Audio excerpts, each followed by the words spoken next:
How's it going, my bakers? I hope you're having a great day. Welcome back to another video. Today I have two recipes for you, banana bread and banana cake. We're going to try and figure out what bread actually is. What's the definition? So let's go to the kitchen and get started.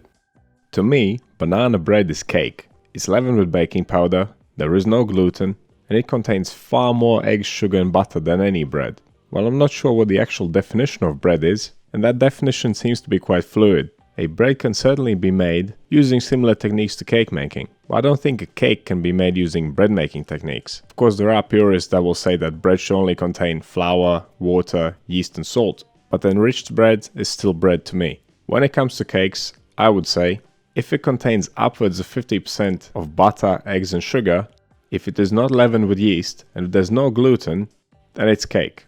I bet the comment section of this video will explode. I can't wait to hear your opinions on this. But anyhow, with all that out of the way, what I have for you today is a springy, rich and moist banana cake and a soft, mild and quite light banana bread.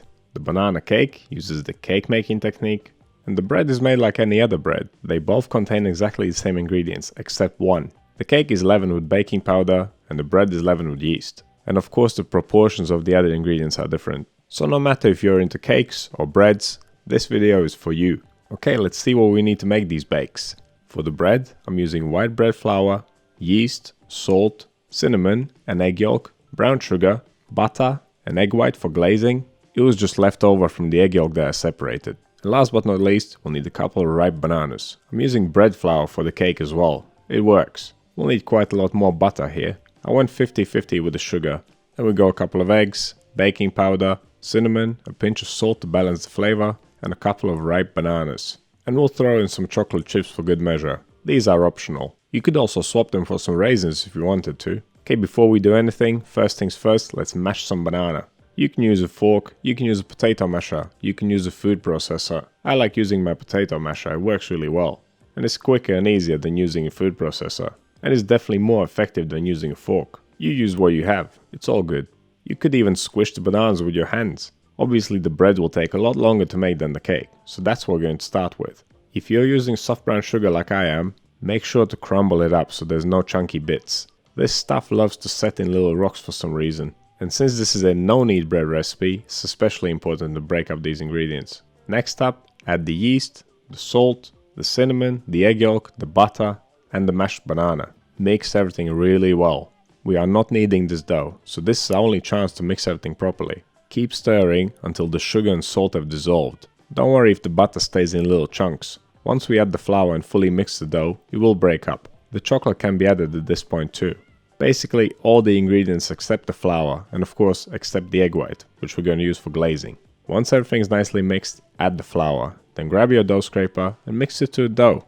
Mix until there's no dry flour left. It will be quite sticky and messy, but that's normal. It's because of the egg, butter and the sugar, and the banana. I was using room temperature ingredients because this is no knead dough. Since we're not kneading it, it doesn't warm up much. A final dough temperature of 24 to 25 degrees Celsius is just about right. You could actually make this warmer so it ferments more rapidly. Well, let's cover this dough and leave it to ferment for 45 minutes. Since we're not kneading this dough, we must do something to strengthen the gluten. In no knead recipes, folding is what replaces kneading. You can watch a full video about this method in the Principles Baking playlist. Dust your dough with flour, tip it out on the table with the smooth side down, stretch it out, fold the edge over the middle, going around in a circle until you reach the point where you started. Then flip it smooth side up again, tighten it against the table and pop it back into the bowl for another 45 minutes of fermentation. After the second fermentation, we must give this a second fold. The dough is quite loose and sticky, and after the second fold, we must leave this to ferment for 45 more minutes. Yes, it takes quite a while. The high sugar content slows down fermentation, and the addition of cinnamon slows it down even further. Cinnamon has a great effect on fermentation rate, so if you ever want to make bread with cinnamon in it, keep that in mind. Okay, after bulk fermentation, give your dough a dusting, tip it out on the table with the smooth side down again, and pre-shape it. And pre-shaping works exactly the same as the folds earlier.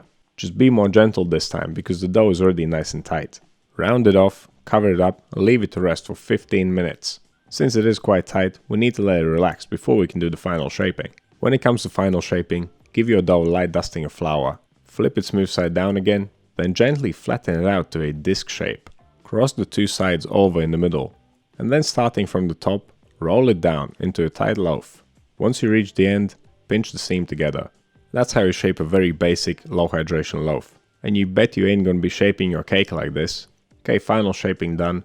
Place your loaf in a buttered tin. This will not only prevent it from sticking, but also make sure that the crust is beautifully golden brown all over. Both the bread and the cake will fit perfectly in a 450 gram or 1 pound loaf tin.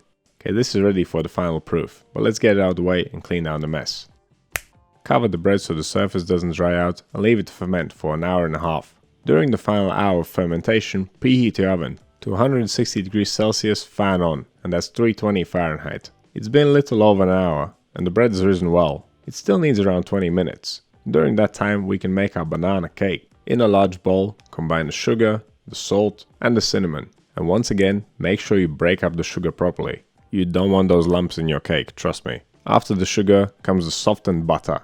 And of course we're making everything by hand on this channel, and creaming butter with sugar by hand is quite easy. The dough scraper does a great job at this. Simply scrape the butter and the sugar against the side of the mixing bowl. Keep doing this for a minute or two. You want to try and dissolve the sugar, you want the mix to be nice and pale. It doesn't have to be completely dissolved, that would take way too much time.